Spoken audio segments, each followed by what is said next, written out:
this is a bad idea. Hey everyone, how's it going? Elliot here again. In today's video, we are going to be doing something rather different. I have managed to find what looked like a waterproof Game Boy case. Now, I should mention that my friend over at the BB Retro Instagram page actually posted a picture of this, which is where I found the inspiration for this video, so thanks to him. Also, thank you to my friend Patrick for filming this video for me.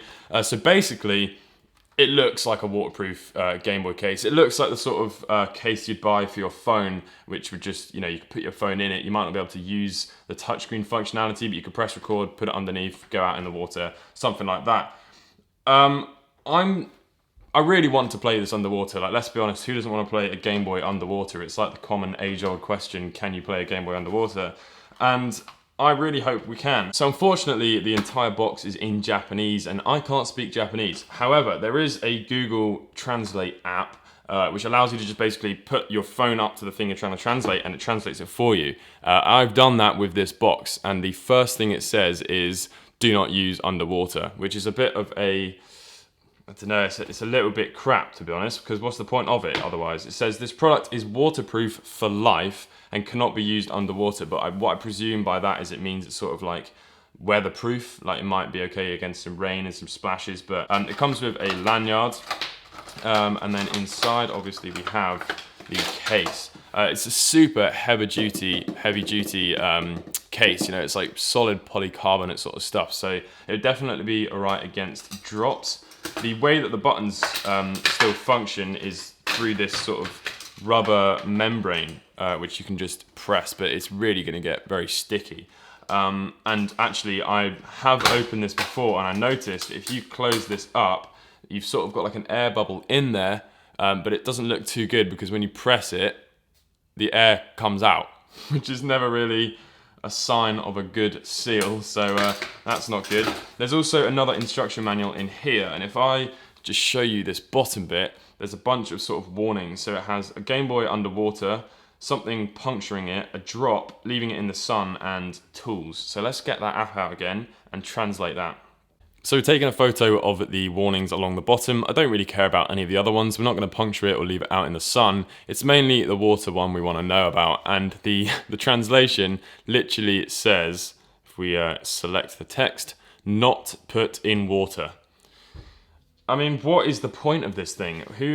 Why would you buy this if you're not putting it in the water? I want to put it in the water. We're going to ignore this instruction manual. We're not going to go and jump into the sea and try it because although I have quite a lot of Game Boys, it's not really nice to kill them completely. So I guess what we're going to try and do is we're going to submerge this thing underwater, see if it lets water in. If it does, we'll dry it and then we'll just maybe try some splashes or something like that. But yeah, I mean, it's obviously not going to actually go properly underwater. There is like sort of rubber O-rings around the power switch, which is actually a really cool method of turning that on. You can see there it just sort of slides that over, and then there is a rubber seam around the whole thing, but it really doesn't have a very sort of certain or definite closing. It's just quite loose, so we'll just have to wait and see. Enough waffle, let's take this outside and see what we can do.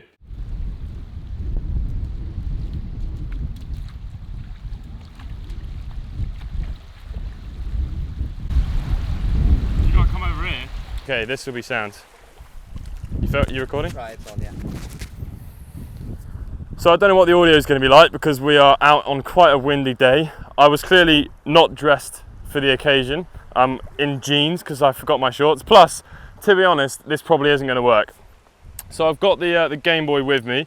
I mean, the latch has already fallen off, which is never a good start. So what I'm going to do is take the Game Boy out to begin with and put that in my pocket. And then, I think we should just straight up chuck it in.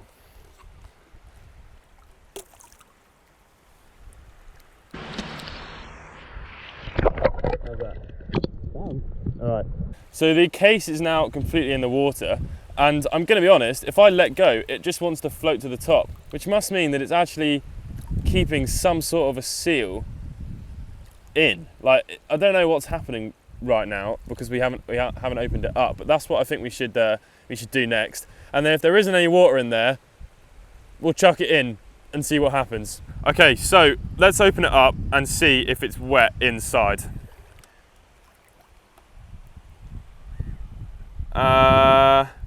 See, it's quite difficult to judge because obviously there's water on the outside, but I think that's actually held up.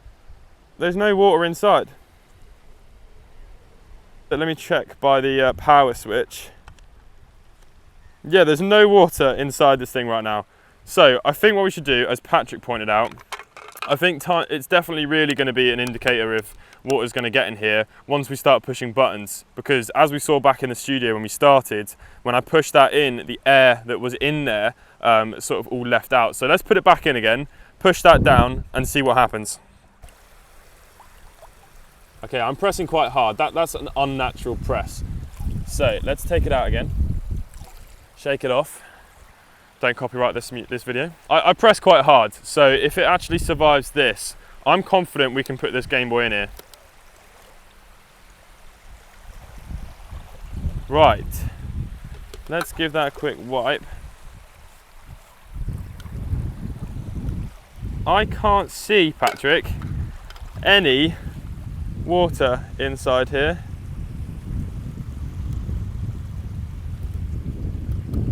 Any water at all. This is a bad idea. I'm going to put the Game Boy in here, and all I'm going to try and do is turn it on, let the Nintendo logo come down, and then turn it off underwater. This is a bad idea. And then pull it out and see what happens. I'm not going to press any of these buttons because I think it's just a bad idea. So I'm going to put it down, turn it on like this. We'll see the Nintendo logo come down. You might be able to see that, I don't know. Can you see that? The black bar? Yeah. And then and then we'll turn it off again. And let's just do that underwater and see if it works. And if this video gets enough interest, I'll properly submerge myself under the water and we'll see what happens. So here we go. Okay, here we go. Right. Right, we are fully going under the water now with the Game Boy. You're actually probably going to have to hold on to this. I can turn it on. Is it on? Yeah, it's on. Okay, here we go. Oh my God. Right, we're turning it on. The Nintendo logo is down and we'll turn it off again. Oh, I just saw a bubble. Oh my God. I just saw a bubble. Right, let's take it back over there. I'll dry my hands and we'll see if the Game Boy's wet. Oh! Okay, what I'm going to do is just use my t-shirt just to dry the outside and hopefully dry my hands too. Oh, I can definitely see some water under there, look.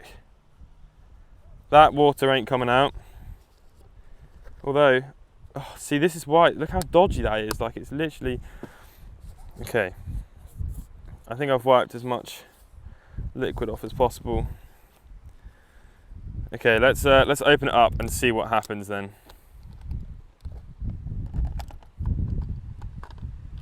Okay, so look, can you see that? Water droplet there, and a water droplet there.